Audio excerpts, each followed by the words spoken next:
Hello दोस्तों, नमस्कार। स्वागत है आपका आपके अपने यूट्यूब चैनल। दोस्तों, मैं प्रशांत।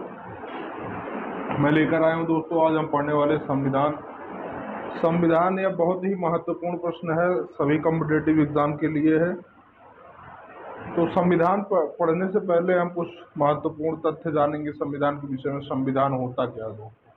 संविधान सभी के लिए बराबर कानून को संविधान कहते हैं। सभी के लिए बराबर कानून को, जहाँ पे जाति, धर्म, लिंग के आधार पर किसी के साथ जो है भेदभाव ना किया जाए, ऐसी विधि जिसमें किसी के साथ जो है भेदभाव ना हो, उसे संविधान कहते हैं। संविधान दोस्तों सर्वोच्च विधि है, सर्वोच्च विधि। संविधान का स्थान सबसे ऊपर है। यदि संविधान न होता तो हमारी सरकारें तानाशाही करने लगती। जो भी जो भी सरकार को जो समाज के लिए अच्छा है या अच्छा नहीं है, उससे उन्हें कोई भी फर्क ना पड़ता, और वे जो भी उनके मन में जो भी कानून आया वो उसे लागू करते। दोस्तों, सरकार के जो है 3 अंग होते हैं: कार्यपालिका, न्यायपालिका, विधायिका। कार्यपालिका के अंदर हमारे अंतर्गत हमारे डीएम साहब, एसपी साहब, हमारी पुलिस आ जाती है, जो योजनाओं को क्रियान्वित करने का कार्य करती है। तो यदि संविधान ना होता, संविधान सर्वोच्च विधि ना होती, तो हमारे दरोगा जी जिसके भी ऊपर होता मनमर्जी अपनी चार्जशीट फाइल करके उसे अंदर कर देते। तो आइए आगे चलते हैं, देखते हैं संविधान के द्वारा सरकार की शक्तियों का नियंत्रण। दोस्तों, संविधान के द्वारा सरकार की शक्तियों का नियंत्रण किया जाता है। अब आप पूछेंगे सरकार की शक्तियों का नियंत्रण किस प्रकार संविधान के द्वारा किया जाएगा? तो अभी जैसा कि मैंने बताया, सरकार की जो है 3 अंग हैं: कार्यपालिका, न्यायपालिका, विधायिका। तो संविधान के द्वारा सबको सीमित किया जाता है कि कितना कार्य जो है, कौन से कार्य वे कर सकते हैं, कौन सी योजनाएं लागू कर सकते हैं, कौन सी विधि बना सकते हैं। इसमें दोस्तों किसी का भी जो है, किसी की मूल अधिकार पर कोई फर्क नहीं पड़ना चाहिए। अब आप पूछेंगे मूल अधिकार क्या होता है, तो इसे हम आगे जानेंगे, क्योंकि यदि हम विषय से भटकेंगे तो जो है समय काफ़ी जो है व्यर्थ होगा। आगे चलते हैं। संविधान में शासन संचालन की विधि का उल्लेख है। दोस्तों, मैं आपको बता देना चाहता हूं कि जो हमारे संविधान में ही शासन के संचालन की विधि, अर्थात शासन कैसे चलेगा, किस प्रकार जो है सरकारें बनेंगी, किस प्रकार जो है विधि बनेगी, किस प्रकार जो है नीतियां बनेंगी, तो ये सब हमारे संविधान में लिखा हुआ है। नागरिकों की स्वतंत्रता को अधिकतम आंका गया है। संविधान में दोस्तों नागरिकों की स्वतंत्रता को जो है सर्वोच्च रखा गया है, क्योंकि यदि नागरिकों के पास स्वतंत्रता नहीं होगी तो वे अपनी बातें नहीं रख सकेंगे। जैसा कि आप चाइना में चले जाइए। चाइना में एक बार छात्र जो है धरने पर बैठे थे, वहाँ की सरकार ने छात्रों पर बुलडोजर चलवा दिया। बताइए, क्योंकि वहाँ पर जो है संविधान नहीं है, एक कोई लिखित संविधान नहीं है, जो है लोगों के पास स्वतंत्रता नहीं है अपनी अभिव्यक्ति की। लेकिन हमारे भारत में दोस्तों ऐसा नहीं है। भारत में सबको पूर्ण आज़ादी है। छात्रों को, छात्र का जब भी मन होता है जंतर मंतर पर जाते हैं, बैठ जाते हैं, धरने पे बैठ जाएंगे, कोई रोक टोक नहीं। यहाँ दोस्तों लिखित संविधान की परंपरा अमेरिका से ली गई है। तो संविधान तो हर जगह होता है, लेकिन लिखित संविधान जो है हर जगह नहीं है। जैसे चाइना में लिखित संविधान की परंपरा नहीं है, और संविधान वहाँ पे भी है, लेकिन संविधानवाद वहाँ नहीं है। अब आप पूछेंगे संविधानवाद, तो संविधानवाद हमारे कॉम्पिटिटिव एग्ज़ाम में जो है आवश्यक नहीं है। इसको मैं आगे बता दूंगा आपको, यदि बात आती है बताने की तो। दोस्तों आइए आगे चलते हैं, संविधान का सामान्य परिचय लेते हैं।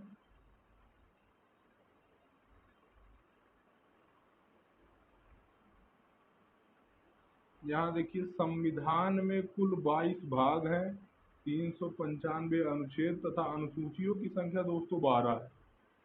अब आप पूछेंगे भाग क्या होता है? आपका प्रश्न भी जायज़ है कि भाग क्या है। आपका प्रश्न भी जायज़ है कि भाग क्या है। तो मैं आपको बता देना चाहता हूँ कि समान प्रकार के अनुच्छेद,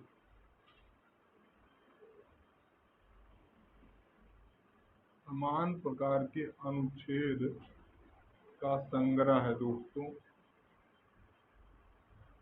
जिसे भाग कहते हैं। जैसे हमारा मूल अधिकार है, मूल अधिकार से संबंधित जितने भी अनुच्छेद हैं सबको एक भाग में रखा गया है। तो भारतीय संविधान में कुल 22 भाग हैं। अनुच्छेदों की संख्या 395 है तथा अनुसूचियों की संख्या 12 है दोस्तों। तो आइए चलते हैं, हम देखते हैं कौन सी अनुसूची में क्या जो है वर्णित है। आइए आगे चलते हैं।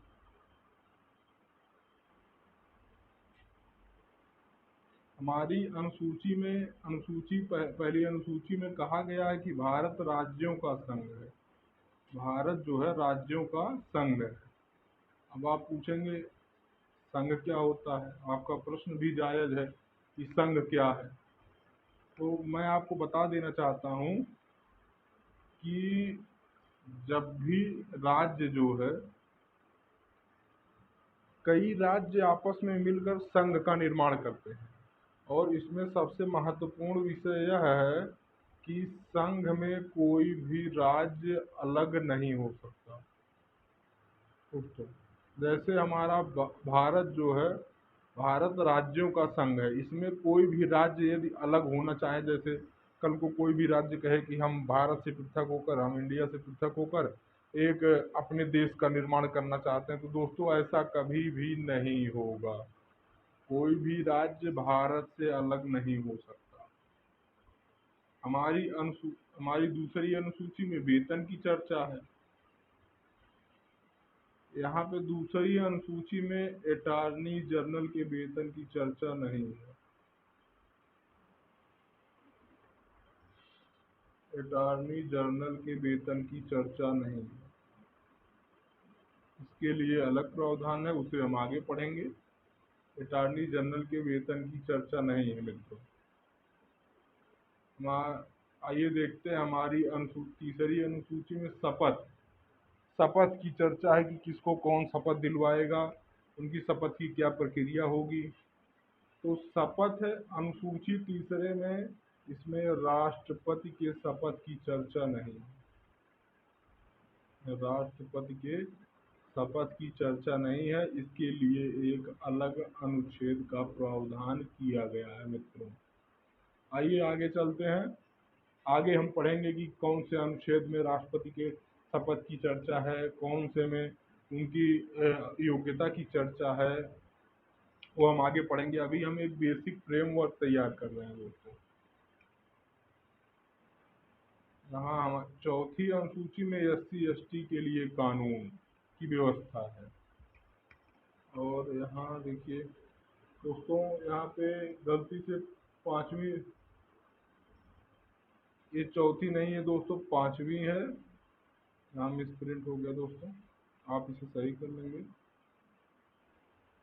ये पांचवी है, और चौथी अनुसूची में दोस्तों राज्यसभा में सीट की चर्चा है। राज्यसभा में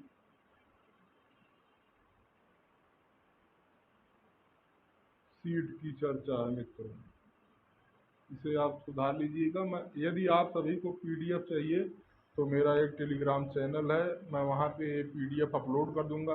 मैं इसे करेक्शन करके इसे अपलोड करूँगा, कोई दिक्कत नहीं है। लेकिन अभी यहाँ पे यदि आप नोट कर रहे हो तो इसे जो है सुधार लीजिएगा। चौथी अनुसूची में हमारे राज्यसभा में कितनी सीटें हैं उसका उल्लेख मिलता है। और पांचवी अनुसूची में SC/ST के लिए कानून है। छठी अनुसूची में दोस्तों पूर्वोत्तर के 4 राज्य है। आइए हम देख लेते हैं पूर्वोत्तर के 4 राज्य कौन कौन से हैं। पूर्वोत्तर के 4 राज्य असम, मेघालय, त्रिपुरा, मिजोरम। पूर्वोत्तर के 4 राज्य दोस्तों कौन कौन से हैं? असम, मेघालय, त्रिपुरा, मिजोरम। यह बहुत ही इम्पोर्टेंट है, बहुत ही महत्वपूर्ण है, इसे आप नोट कर लीजिए। यहाँ से क्वेश्चन इस प्रकार पूछता है कि आपको दे देगा कि निम्न में से पूर्वोत्तर का राज्य कौन सा है। और 4 ऑप्शन देगा, जिसमें इन चारों में से एक जो है आपको वहाँ मिलेगा। इस प्रकार यहाँ से क्वेश्चन पूछता है। यहाँ से यूपी पेट में क्वेश्चन पूछा था आपकी बार ही, और सीएचएसएल में भी पूछा है। ऐसे कई एग्जाम है जहाँ यहाँ से क्वेश्चन बना है, तो आप लोग इसे नोट कर लीजिएगा। मैं ऐसे कुछ महत्वपूर्ण जो है टॉपिक क्वेश्चन आपको जहाँ से बनता है आपको बताता चलूँगा, आप उसे नोट करते चलिएगा। आइए आगे चलते हैं। हमारी 7वीं अनुसूची में शक्ति का विभाजन है। शक्ति का विभाजन केंद्र सूची, राज्य सूची, समवर्ती सूची और अवशिष्ट सूची में किया गया है। अब संघ सूची में ऐसे विषय हैं जिन पे केवल दोस्तों केंद्र सरकार जो है नीति बना सकती है। तो आइए हम उन विषयों को देख लेते हैं। जैसे सेना पे केवल सेना के विषय में जो भी नीति जो भी विधि बनेगी वह केवल केंद्र सरकार ही बना सकती है दोस्तों। राज्य सूची में यहाँ पे देखेंगे जनगणना, यहाँ देखेंगे जनगणना।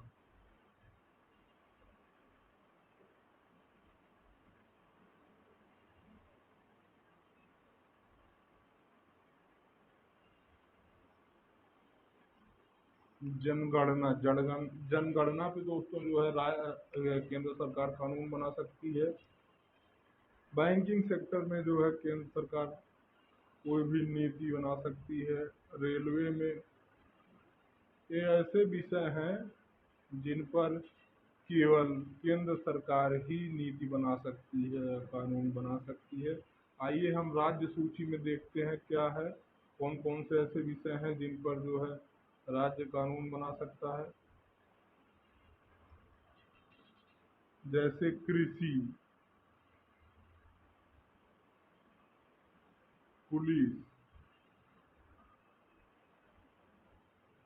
तथा प्रशासन,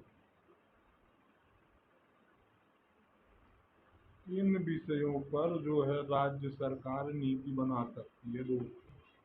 आइए हम समवर्ती सूची के अंतर्गत आने वाले विषयों को देखते हैं।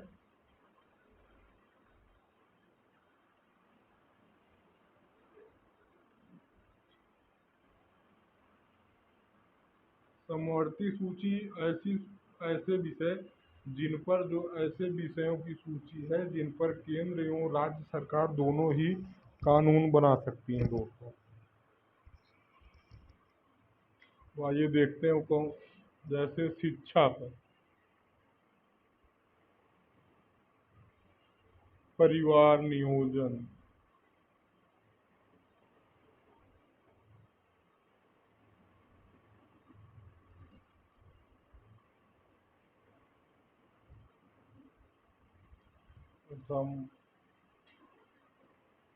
इन विषयों पर आधारित केंद्र तथा राज्य दोनों ही नीतियां बना सकती हैं।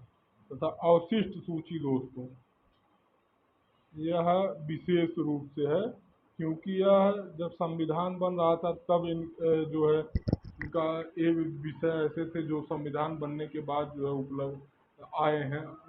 जो है अपने एक प्रकार शब्द नहीं आ रहा उसके लिए, अपने महत्व में तब आए संविधान बनने के बाद। जैसे साइबर अटैक आपने सुना होगा। पहले साइबर अटैक कहाँ होता था दोस्तों? कहीं नहीं सुनने को मिलता था। लेकिन आजकल घर बैठे बैठे लोग घर पे हैं लेकिन लोगों का अकाउंट खाली हो जा रहा है। कंप्यूटर से डाटा आपका मोबाइल हैक हो जा रहा है।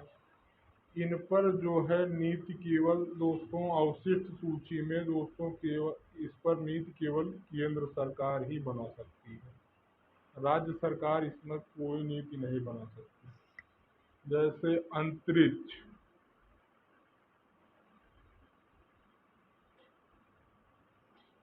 और परमाणु ऊर्जा,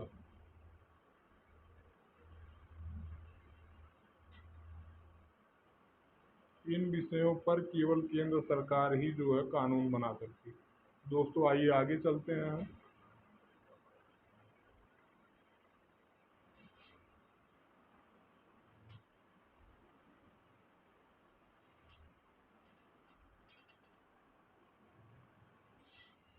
देखेंगे अनुसूची 8 में दोस्तों भाषाओं का उल्लेख मिलता है हमें, जिसके अंतर्गत 22 भाषाओं को मान्यता है।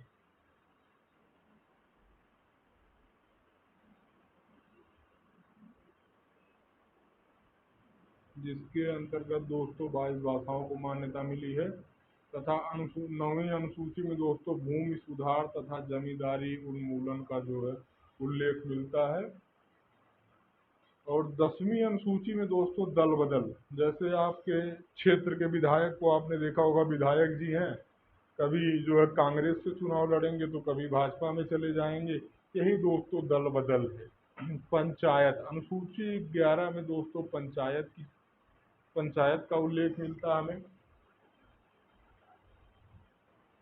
पंचायत दोस्तों आपने अपने क्षेत्र के प्रधान जी को देखा होगा, प्रधान जी को दोस्तों अनुसूची 11 में पंचायत का उल्लेख मिलता है। अनुसूची 12 में दोस्तों नगर पालिका का। दोस्तों अब हमारा एक जो है ढांचा, बेसिक ढांचा तैयार हो चुका है। अब हम आगे बढ़ने के लिए बिल्कुल तैयार हैं, तो आइए चलते हैं हम भाग 1 में देखते हैं क्या है संविधान के भाग 1 में। दोस्तों संविधान के भाग 1 में संघ और राज्य क्षेत्र संबंधित जो है हमें उल्लेख मिलता है। इस भाग 1 जो है अनुच्छेद 1 से 4 तक है। भाग 1 में अनुच्छेद 1 से 4 तक जो है उल्लेख मिलता है। यहाँ आप देख सकते हैं 1 से 4 तक। अनुच्छेद 1 में दोस्तों कहा गया है कि भारत राज्यों का संघ है।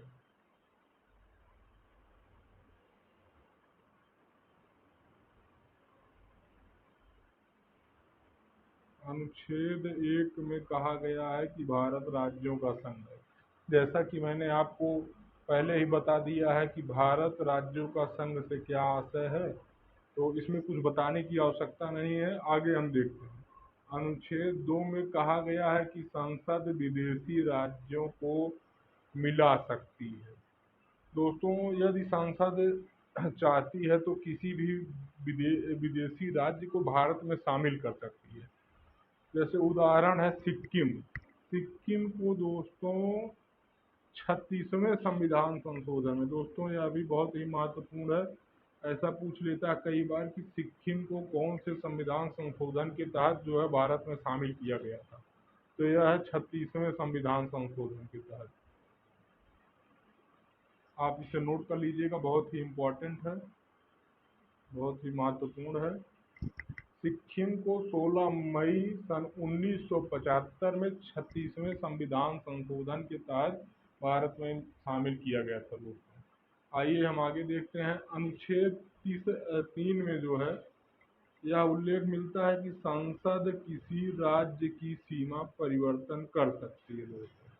संसद अपनी इच्छा अनुसार दोस्तों किसी भी राज्य में की सीमा में परिवर्तन कर सकती है। जैसे हाल ही में जम्मू कश्मीर की सीमा में परिवर्तन, एग्जाम्पल इसका दोस्तों।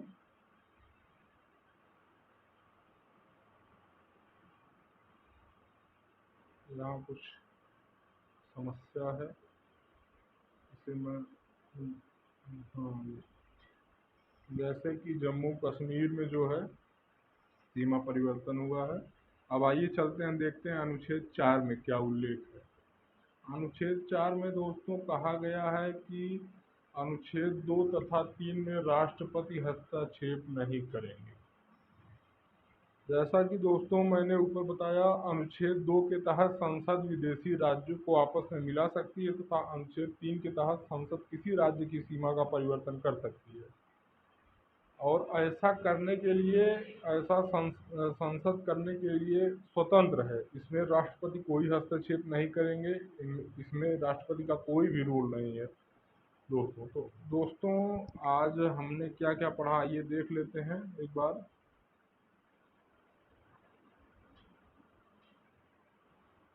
हमने पढ़ा संविधान क्या है, संविधान किसे कहते हैं, इसके बाद हमने संविधान का सामान्य परिचय लिया दोस्तों।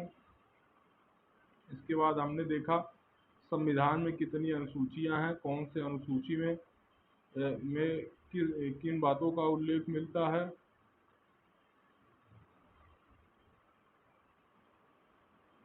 और इसके बाद हम आ गए भाग 1 आज हमने दोस्तों समाप्त कर दिया है। आशा है कि आप सभी को समझ में आया होगा। यदि वीडियो अच्छी लगी तो कमेंट करके ज़रूर बताएं। दोस्तों आज हम यहीं समाप्त करते हैं, आगे हम मिलेंगे नेक्स्ट वीडियो में। इसके आगे हम जारी रखेंगे दोस्तों। धन्यवाद दोस्तों।